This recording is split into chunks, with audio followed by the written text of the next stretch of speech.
दुनिया बड़ी जालिम, कैसी कैसी बातें करते हैं लोग। हम सबसे मिलकर ही तो बनी है दुनिया। दुनिया खराब है तो आप तो अच्छे बनिए। इस पर लोग कहते हैं जमाना ही ऐसा है, भलाई का जमाना ही नहीं है, हम अच्छे बनकर क्या करें। जो लोग चोरी चुगली निंदा चापलूसी करते हैं वे तो खुश हैं, और जो सच बोलते हैं सत्य के लिए आवाज उठाते हैं वे दुख सहते हैं।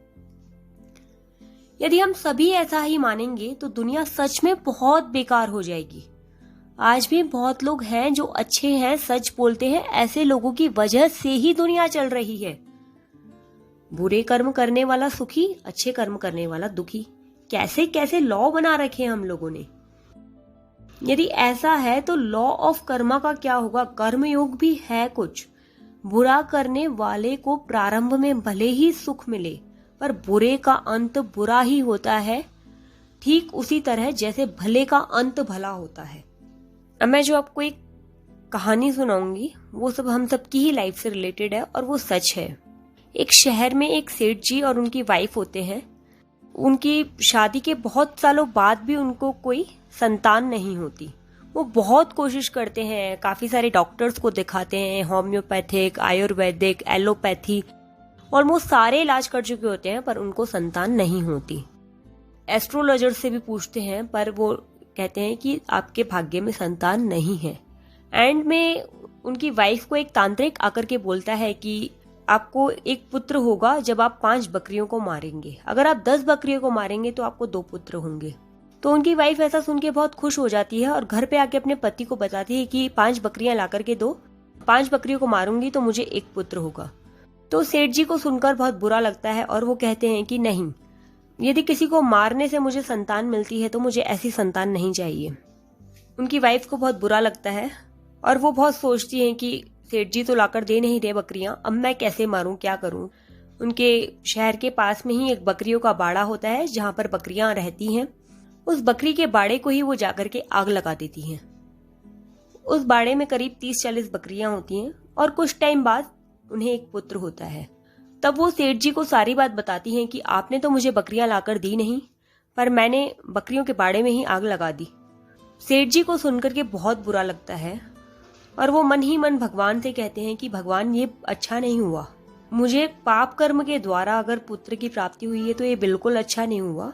भगवान से ही वो मन में बातें करते हैं, संतों से भी जाकर के बोलते हैं कि भगवान के घर न्याय नहीं है, अंधा कानून है, भगवान बुरे कर्म करने वालों को अच्छे फल देते हैं और अच्छे कर्म करने वाले को बुरा फल देते हैं, ऐसा क्यों है। उनके मन में ये बहुत शंका बनी रहती है। संत लोग उन्हें कहते हैं धीरज रखो, टाइम से सब कुछ आपको समझ में आएगा। पर सेठ जी का धन भी बहुत बढ़ता रहता है, उनके बिजनेस भी पहले से बहुत अच्छे चलते हैं।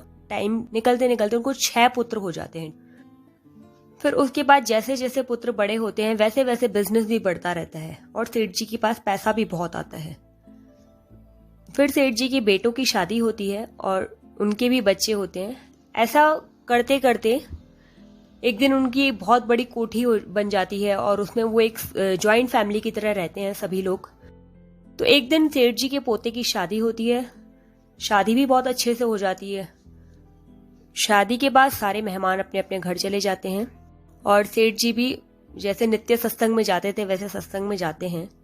तब अचानक से पीछे से उनके घर पे एक शॉर्ट सर्किट होता है। सेठ जी जब घर आकर के देखते हैं तो उनका पूरा घर जला हुआ और सभी लोग मर चुके होते हैं।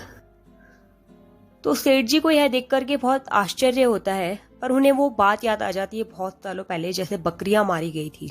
तो उन्हें समझ आता है कि भगवान के घर देर है अंधेर नहीं।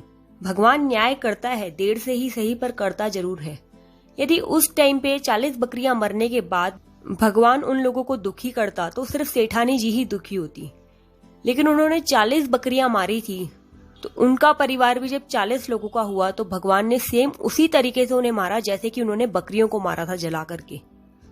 तो भगवान का न्याय पूरा है, इसमें विश्वास रखिए।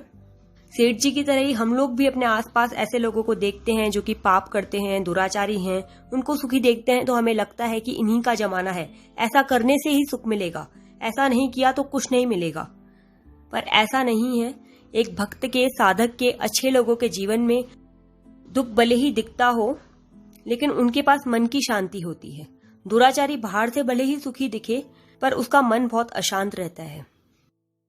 तो मन की शांति ही सबसे बड़ी शांति है। आप अगर अच्छा कर्म करेंगे, आप अगर किसी के साथ बुराई नहीं करेंगे, तो आप एक सेल्फ सेटिस्फेक्शन रहेगा, यस मैंने अपनी तरफ से बहुत अच्छा किया, आई गेव माई बेस्ट। भगवान ने कहा है अवश्यमेव भोक्तव्यम कृतम कर्म शुभाशुभम।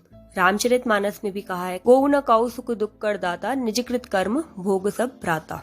तो सब अपने कर्मों का ही परिणाम है। कर्म सोच समझ के करें, बिना विचारे कोई कर्म ना करें।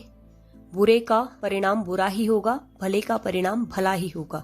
चाहे प्रारंभ में दिखे या न दिखे, पर परिणाम हमेशा अच्छे कर्म का अच्छा ही होगा। Thank you.